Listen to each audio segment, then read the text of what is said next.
El libro que apunta a Solaris 3 vuelve a abrirse. Las voces que alguna vez guardaron silencio despiertan, y mientras las mareas se agitan, las palabras comienzan a revelarse una vez más. Hoy descubriremos cómo los hilos del destino intentan tejerse a su propia voluntad, guiando el camino de nuestros héroes. Pero ser prisioneros no es algo que ellos estén dispuestos a aceptar, así que lucharán una vez más para demostrar que incluso ante el designio más estricto, la voluntad de desafiarlo sigue siendo el mérito más digno de celebrar, porque si algo han demostrado es que merecen aquella libertad por la que tanto han luchado. La historia comienza con la Robert regresando a Raguna, pero la ciudad que la recibe ya no es la misma. Las calles, antes vibrantes y llenas de música, hoy reposan en un silencio melancólico, como si la alegría misma hubiera decidido marcharse por un tiempo. La razón por la que ha vuelto es debido a que ha descubierto algo más sobre la reliquia obtenida tras la batalla contra el falso soberano. Aunque descubierto quizás no sea la palabra adecuada, pues ni siquiera el Tetis ha logrado desbloquear aquella reliquia del Centinela. Lo único que se sabe es que aquel artefacto es conocido como la cápsula de la civilización, y se cree que contiene los datos fundamentales del legado del Centinela. Sin embargo, el Tetis mencionó que para abrirla se requiere el poder de Leviatán, y es por ello que la Robert ha decidido buscar a Cartetia. Quizás a ella se le ocurra alguna forma de resolver esto. Mientras caminamos por las calles, vemos que Bran y su tripulación están presentando una obra, pero apenas la Robert se acerca a observar, un fuerte malestar la invade. Su cabeza comienza a dolerle, y una voz familiar, la de Cristóforos, susurra dentro de su mente. El escenario se distorsiona, y cuando vuelve a abrir los ojos se encuentra en otro lugar. Ante ella corre un río oscuro, alimentado por la marea oscura. La Robert cree que podría tratarse de una ilusión, y sin más opción decide avanzar por aquel paraje sombrío. Al final del camino encuentra a Cartetia tendida en el suelo, y parece ser que alguien la ha disparado justo en el pecho. La voz de Cristóforo resuena entre los ecos del lugar, murmurando sobre aquel destino trazado del que nadie puede escapar, ni siquiera la Sacra Doncella. La Robert sigue caminando, hasta que frente a ella se extiende un lago de marea oscura que le impide continuar. Alrededor se pueden observar algunas ruinas, y más al fondo una ciudadela brilla con intensidad, aunque solo se puede distinguir su silueta. Sobre ella el cielo parece quebrarse, dejando ver un agujero que conecta directamente con la cúspide de la estructura. Este lugar, sin duda, no es algo que hayamos visto antes. Seguimos explorando y a nuestro costado encontramos una estela colosal que lleva grabadas las siguientes palabras. Por mí camina la senda del glorioso ascenso, por mí entra a la ciudad de la dicha eterna, mas quien entre antes debe de abandonar toda esperanza. Poco después, unas disonancias tácitas se acercan y se arrodillan ante la Robert, suplicando al heraldo que abra las puertas del paraíso. Pero antes de que pueda reaccionar, una figura conocida aparece, aquella mujer que ya habíamos visto antes, la cazadora que perseguía al Trenodiano y que lleva el nombre de Galbrena. Con paso firme advierte que este lugar no lleva a la salvación y que es mejor marcharse. En su mano izquierda hace arder una llama azulada que lanza hacia la Robert, expulsándola de la ilusión inmediatamente. Al despertar, la Robert relata lo ocurrido a Bran y a Roxia. El capitán comenta que muchos ragunenses también han tenido sueños extraños, todos relacionados con la caída de Rinascita. Fue por eso que él y su tripulación decidieron montar aquella obra, para devolverle un poco de esperanza al pueblo. Con aquella revelación en mente, la Robert parte hacia la torre invertida, en busca de Cartetia. En el camino se cruza con Cantarela, pero luego de compartir unas cuantas palabras, un fuerte estruendo como el sonido de un cristal rompiéndose las alerta. Ambas corren hasta la sala donde debería de estar la Sacra Doncella, solo para presenciar cómo aquella misma mujer misteriosa dispara directamente al pecho de Cartetia, antes de desvanecerse en el aire. La Robert y Cantarela intentan socorrer a su amiga. Sin embargo, aunque el cuerpo de Cartetia parece ya no responder, su marca tácita sigue brillando. Cantarela, desconcertada, comenta que no siente su frecuencia, pero aún así algo en ella continúa resonando. Un fenómeno imposible, pues la frecuencia de un resonador debería extinguirse al morir. Sin respuestas y con más dudas que certezas, la rover decide salir en busca de Galbrena. Apenas abandona la torre, se da cuenta que el cielo de Raguna se ha oscurecido, como si una sombra inmensa se posara sobre la ciudad. Mientras rastrea su objetivo, se encuentra con Avidius, quien acababa de ahuyentar a un Memphis Trueno. Su actitud ha cambiado desde la última vez. Ya no hay en él furia ni desesperación, sino calma y determinación. Nos pregunta qué es lo que estamos haciendo, y tras escuchar la descripción de nuestra sospechosa parece reconocerla. Nos informa que algunos la conocen como la Matadisonancias, y nos revela que él también la ha estado buscando, pues sospecha que su presencia está relacionada con el reciente brote de disonancias tácitas en Raguna. Avidius explica que llegó recientemente a la ciudad en busca del Blandeplumas, y aunque no logró encontrarlo, sí descubrió algo. Aquí no existen versos escritos que hablen sobre sus hazañas, por lo que para él Raguna es una página en blanco, una oportunidad para escribir su propia historia, una donde sea libre de los hilos del destino. Y añade que durante su investigación la ciudad fue invadida. Aunque lograron contener el brote, el nexo génesis resultó dañado. Sin él, los ecos comunes no pueden usarse y Raguna ya no es segura. Informa también que los Montelli y la Orden decidieron evacuar a los civiles a la bóveda de Averardo, donde aún es posible despegar algunos ecos privados. Convencidos de que la matadisonancias puede ser la clave, la rover y Avidius deciden unir fuerzas. Si logran atraer al Memphis Trueno, tal vez ella aparezca, por lo que siguen el rastro de la marea oscura hasta un campo tácito, y en cuanto cruzan su frontera para investigar más a fondo, Avidius desaparece. La rover queda sola frente al Memphis y se ve obligada a luchar. Al salir de aquel espacio se encuentra nuevamente con Avidius, y él le asegura que, mientras ella peleaba contra el Memphis, él se enfrentó a alguien más, un hombre llamado Calígula, un tirano de Septimon recordado por su crueldad sin límites. Las leyendas cuentan que poseía una resonancia negra, tan poderosa que las peores calamidades de la marea oscura nacieron de su voluntad, y en lugar de oponerse a ella, las abrazó, gobernó las abominaciones, las doblegó, hasta que el pueblo se levantó contra él, pero antes de caer lanzó una maldición: seré la historia y la memoria de Septimon. Mientras el miedo perdure en vuestros corazones, volveré. Luego de continuar investigando, descubren que la bóveda de Averardo, donde los civiles están refugiados, podría ser atacada. Ambos se dirigen hacia allá, encontrándose con Carlota y Sani, quienes lideran la evacuación. Pero el caos no tarda en regresar. Se escuchan disparos y al acercarse hallan a Galbrena apuntando contra un grupo de civiles. Sin embargo, demuestra que no eran humanos, sino disonancias camufladas. Avidius desconfía de ella, teme de su poder, pues carga consigo la energía misma de la marea oscura. Antes de poder discutir más, una figura conocida aparece: Fenrico. Su persona definitivamente no debería de estar allí, no después de los sucesos con Frolova. Pero pronto se descubre la verdad. Tras aquella máscara no hay más que otra abominación, una criatura que busca apropiarse de la cápsula de la civilización. La batalla comienza y la criatura intenta arrebatarle el artefacto a la rover. Avidius reacciona con rapidez, atacando y tomando el objeto para volver a lanzarlo hacia ella. Pero el contacto de ambos con la cápsula provoca la abertura de un portal. Un agujero se forma, envolviéndolos a los dos. Antes de cerrarse, Galbrena salta también dentro. En este nuevo espacio resuena la voz de Imperator.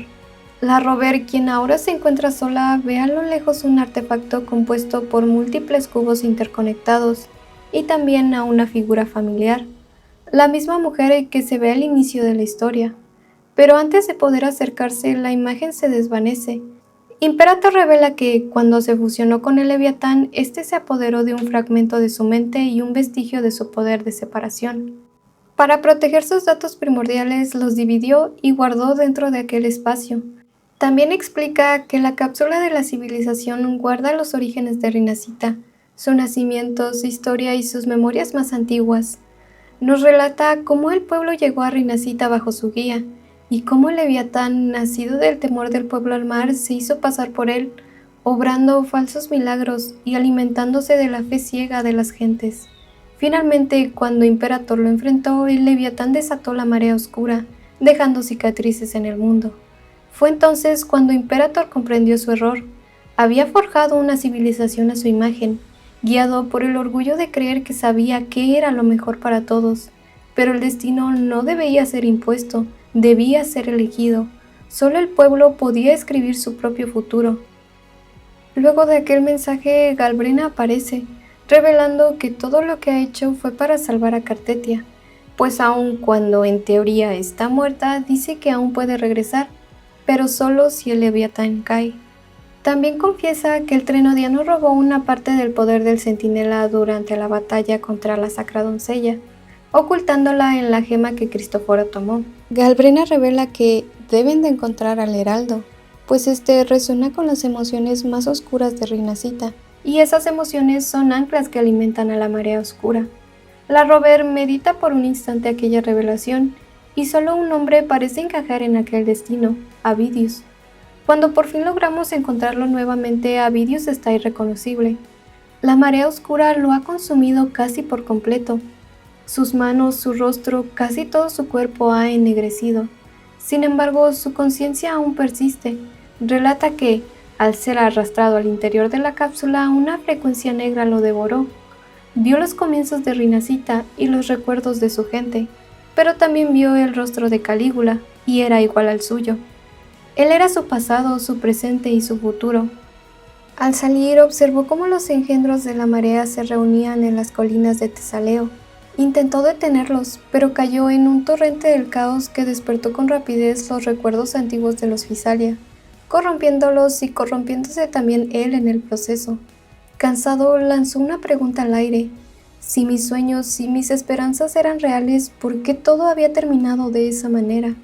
Finalmente, devastado y sin ánimos de seguir luchando, acepta su destino, transformándose en un monstruo de la marea oscura. Tras una dura batalla, la escena cambia.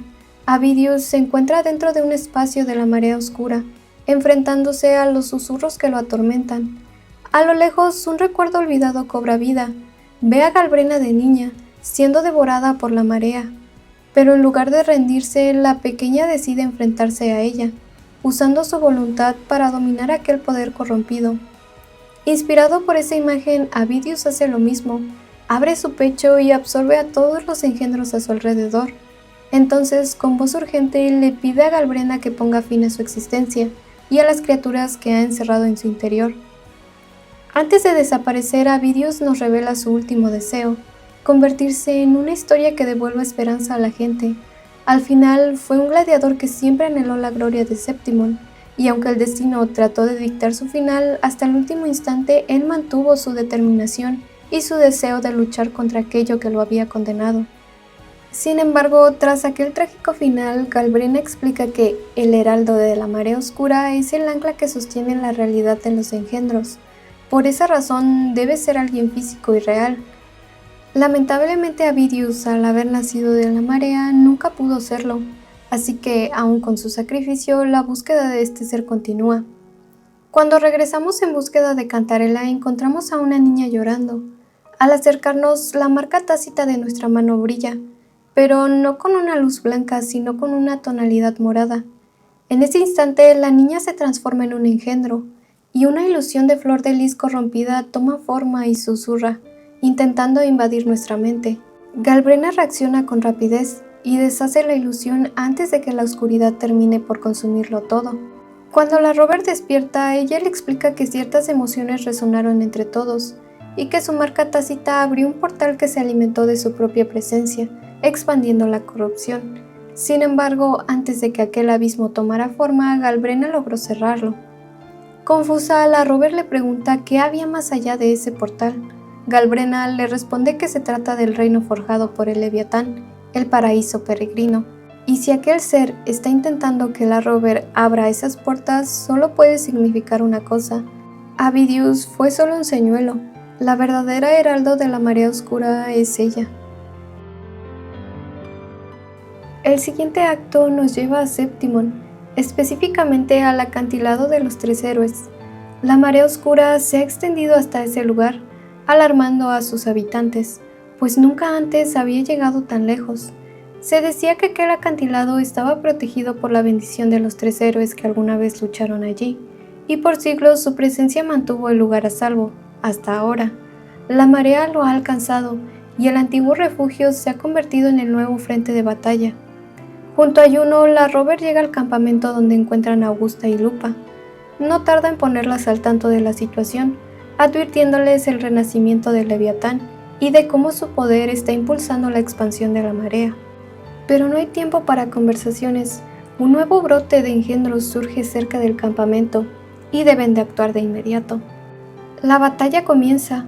Horda tras horda de disonancias se precipitan contra los obeliscos de anclaje y los gladiadores, exhaustos tras horas de combate, apenas resisten. Cada oleada es más feroz que la anterior y aunque los combatientes luchan con valentía, el cansancio comienza a notarse. El enemigo no se detiene, la marea no conoce el descanso. Entonces una mariposa azul se posa sobre el hombro de la rover. En ese instante, columnas de luz emergen del suelo. Son los resonadores de Raguna, que han llegado para reforzar las defensas y cubrir los puntos estratégicos del campo. Por fin, la esperanza vuelve a brillar entre el caos. A pocos metros, un gran agujero se puede percibir sobre la tierra. Desde su interior, una energía pulsante parece emitir señales que reaniman a las disonancias. Galbrina se aproxima, decidida a ejecutar el plan que había preparado: lanzarse al abismo para atraer a los engendros mientras los demás sellan la entrada con la barrera anticorrosión. Si lo logran, todas las disonancias quedarán atrapadas junto con ella del otro lado. Explica que aquella abertura es en realidad un portal hacia el paraíso peregrino, un reino creado dentro de la marea oscura. Aunque uno de los objetivos del Leviatán es intentar romper el sello del Pilum Terracaelus para sumergir a toda Rinascita en la oscuridad, su verdadero propósito no es destruir, sino infundir terror, pues de ese miedo se alimenta su renacimiento y su paraíso. Por eso, la única manera de detenerlo es atacando la raíz, derrotarlo y a su vez destruir el paraíso que ha construido. El problema es que los vivos solo pueden entrar al paraíso peregrino si han sido corrompidos por la marea, y aún así alguien debe de abrir el camino. Dentro de ese reino existe una anomalía, y el primero en cruzar debe usar el poder del centinela para atravesarla y encontrar la piedra guía, creando así una conexión que los demás pueden seguir. Utilizarían la misma piedra guía que Augusta había dejado en el interior de la marea oscura durante su batalla anterior. Y sin más que decir, Galbrina se lanzó hacia el vacío, dándoles a los demás un instante para prepararse antes de reunirse con ella. Una vez reagrupados, la rover pregunta cómo fue posible que nuestros compañeros de Raguna llegaran hasta aquí. Ellos le explican que fue la Shorekeeper quien logró teletransportarlos, mientras la Costa Negra se quedaría a defender la bóveda de Averardo. En comunicación con Alto, este nos recuerda que el Trenodiano es la sombra de la civilización, un ente inmortal, sin forma, y según la predicción de Imperator no puede ser destruido, solo encadenado. Sin embargo, el Tetis cree que, con el poder de Imperator, la rover podría dividir la gema del Trenodiano, aquella que el Fráxidos usó para resucitarlo, evitando así que el Leviatán despierte por completo. Y si logra extraerla, el Tetis podría aprovechar la expansión infinita de una sonora para sellarlo de una vez por todas. Mientras se discute el plan, una figura desconocida aparece. Es un resonador que porta el farol de Napoleón II, la primera reliquia imbuida con el poder puro de Imperator. Aunque gran parte de su energía se gastó purgando la marea bajo Raguna, aún conserva suficiente poder para proteger a una persona. El visitante proviene de Huanglong y se presenta como Qiu Yan. Explica que fue enviado por la capitana de su región para recuperar a un fugitivo y reunir información sobre la resonadora del Trenodiano. Sin embargo, en lugar de encontrar a la sacrodoncella, se topó con el Primus. Antes de partir, la rover le pide su ayuda para enfrentar la catástrofe que azota a Rinascita. Él acepta, prometiendo que defenderá la superficie. Llegada la hora, la rover se lanza al portal de la marea oscura. Dentro, el lugar parece contener un mundo completo, sagrado y terrible a la vez.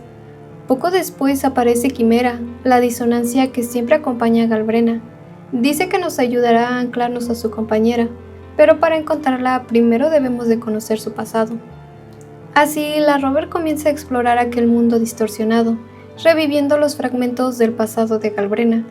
Entendemos que desde niña poseía una resonancia tan poderosa que un día la marea oscura la reclamó, y aun cuando fue devorada por el caos, logró abrirse paso entre las sombras hasta llegar ante Quimera. Allí, al borde de la desesperación, la pequeña tomó una decisión.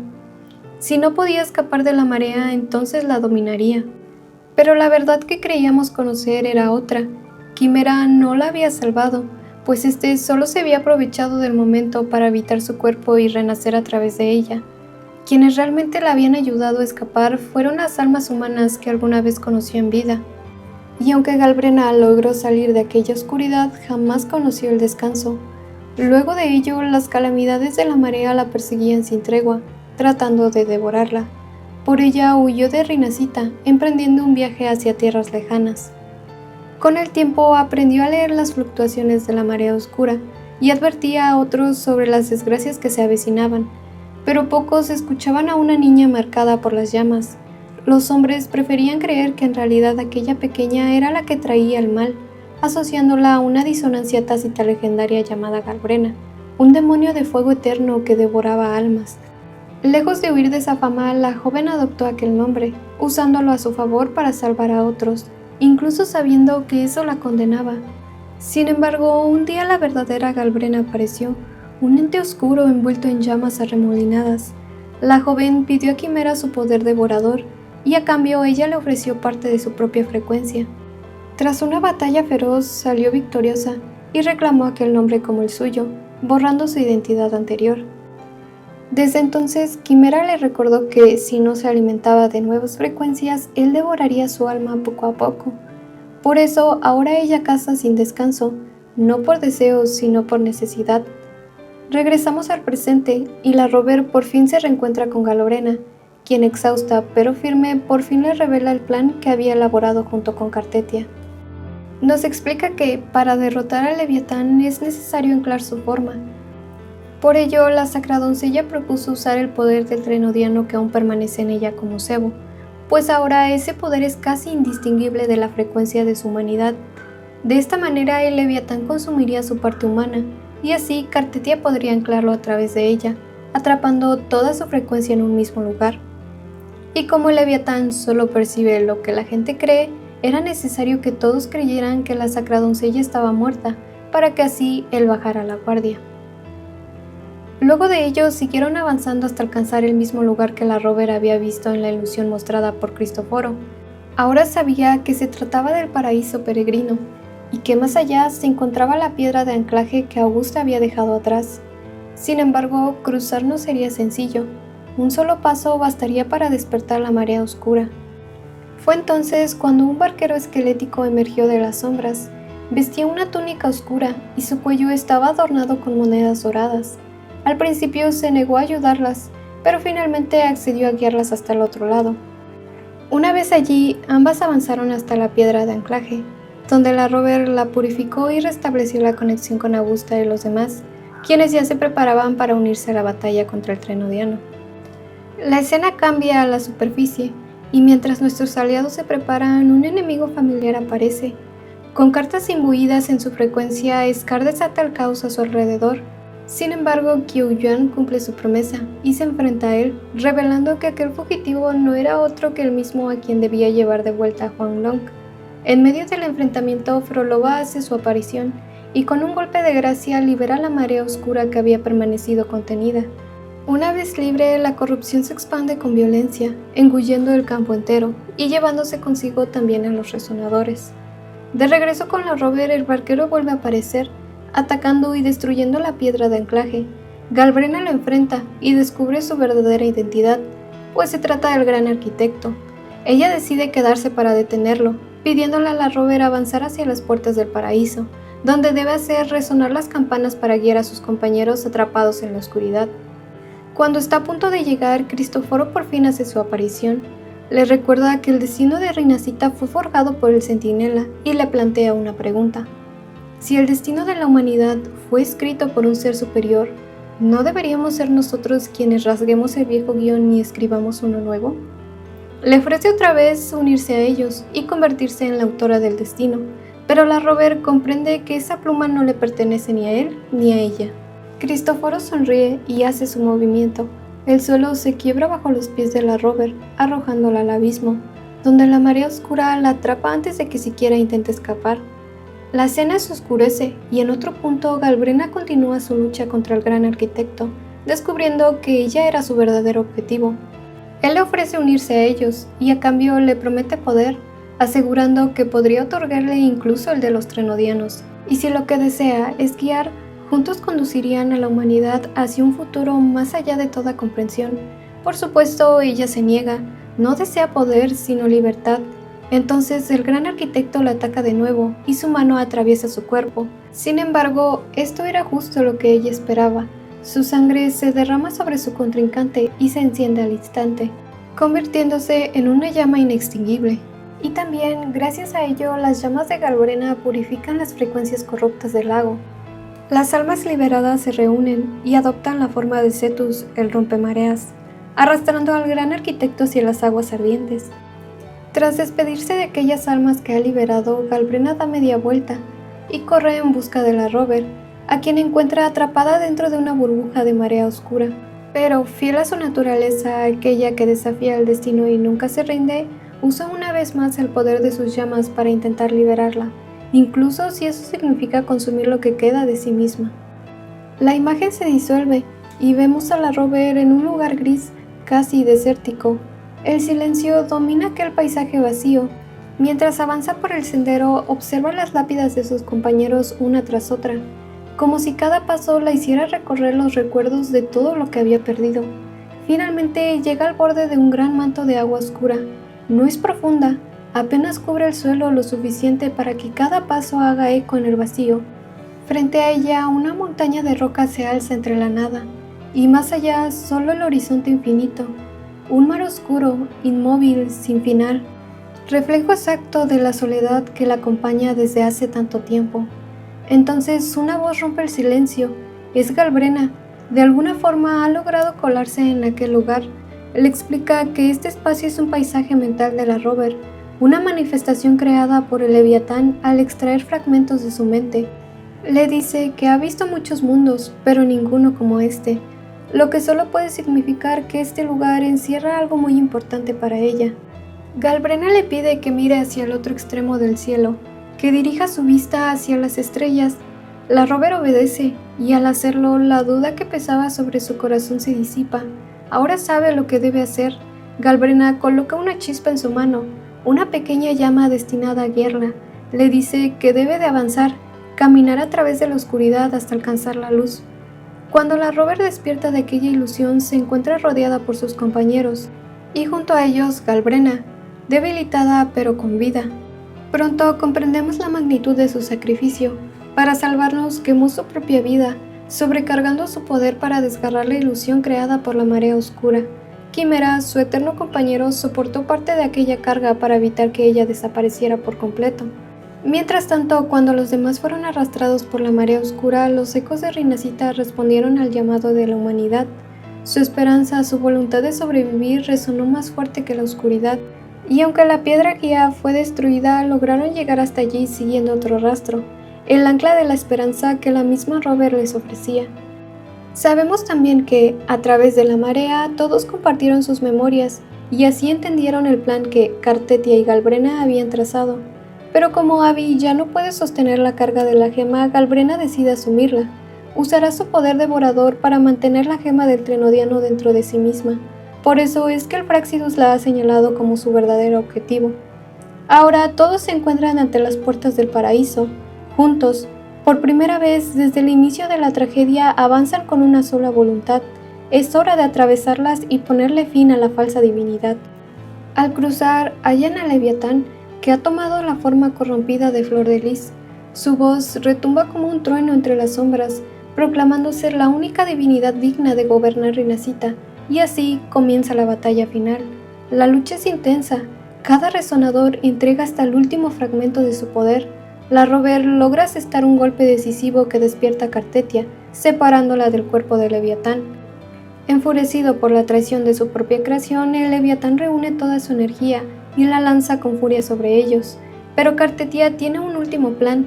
Si ellos no cuentan con la fuerza necesaria, entonces llamaría al poder de todo el pueblo de Rinascita para que su voluntad se una a la batalla. La luz de la esperanza atraviesa la marea oscura. Cada eco y cada alma responden al llamado. Juntos los resonadores atacan coordinadamente, debilitando al Leviatán y abriendo el espacio para el golpe final. La Rover clava su espada en el pecho del monstruo, y al instante cadenas de resonancia se proyectan desde todos los frentes, atándolo e inmovilizándolo. En ese momento el Leviatán fija su mirada en Abby, la llama por otro nombre, Abraxas. Le pregunta con desesperación y dolor por qué los ha traicionado. Abby se queda inmóvil, sorprendida. Solo nosotros escuchamos esas palabras, pero no hay tiempo para cuestionamientos. La Rover y Galbrena avanzan juntas, decididas a ponerle fin al Trenodiano. Una vez logran separar la gema de su cuerpo físico, Galbrena la absorbe en su interior, sellando el poder dentro de sí misma. Sin embargo, antes de que puedan recuperarse, un portal se abre sobre ellos. El Fraxidus hace acto de presencia. El gran arquitecto aparece una vez más. Con voz serena le revela una verdad inquietante a la Rover. Sus caminos, según dicen, nunca estuvieron verdaderamente opuestos, y llegará el día en que volverán a cruzarse. Antes de marcharse, deja caer una frase que siembra duda. Nosotros fuimos alguna vez tus piedras guía. Lo último que queda de la resonancia de Fenrico se manifiesta frente a la Rover. Con voz apacible le pide que alce el farol que alguna vez le perteneció, pues dentro de él yace la voluntad de todos los Primus de la Orden. La Rover obedece y su luz destierra los últimos vestigios de la oscuridad, concediéndole así a Rinascita un amanecer perdurable. Cuando todo termina, regresamos a Costa Negra. Allí, Alto conversa con Galbrena y explica que el Tetis ha comenzado un extenso análisis sobre la gema, pero el fragmento está incompleto, intuyendo que el Fractidus intervino de nuevo. Aún así, se muestra optimista, incluso con una parte es un gran avance en su lucha contra los Trenodianos y el Lamento. Antes de despedirse, la Rover le ofrece a Galbrena unirse a Costa Negra. Ella acepta con una leve sonrisa y revela su verdadero nombre, Angel. Y cuando parece que la paz ha regresado, una última revelación emerge. El Fraxidus reaparece, desvelando la verdad detrás de todo. Tanto lo ocurrido en Jinzhou como en Rinascita fue parte de un guión escrito por ellos, pues han obtenido el conocimiento que buscaban, que un Trenodiano puede tener una resonadora, que se puede crear uno artificial y que el segundo despertar de la resonancia es posible. Su propósito es demostrar que la humanidad solo merece salvación si puede trascender sus propios límites. Así que, aun cuando Frolova haya decidido tomar su propio camino, el resto sabe que debe dirigirse a la High Roy, su nuevo objetivo. Por fin, un nuevo amanecer se alza sobre el horizonte. La marea oscura retrocede y los corazones de nuestros héroes descansan, pues la batalla ha terminado. Es momento de despedirse. Rinascita nos deja conocimientos, cicatrices y nuevos lazos. Compañeros que no solo estuvieron en los días de gloria, sino también en la oscuridad más profunda. Ese vínculo forjado en la adversidad no se romperá fácilmente. Y aunque por ahora la paz ha vuelto, en lo más profundo de nuestras memorias permanece el eco de aquellos que dieron todo por este mundo. Su historia, al igual que sus nombres, vivirán entre las páginas que aún quedan por escribir. Pero el viaje aún no ha concluido. Muchas preguntas siguen sin respuesta y el futuro aún no está escrito, porque al final, ¿realmente existe una forma de elegir nuestro propio destino? ¿O seguimos siendo parte del guión del Fraxidus? Bueno, eso es algo que aún no podemos confirmar. Pero recuerda, mientras haya páginas por escribir, ninguna historia está del todo cerrada.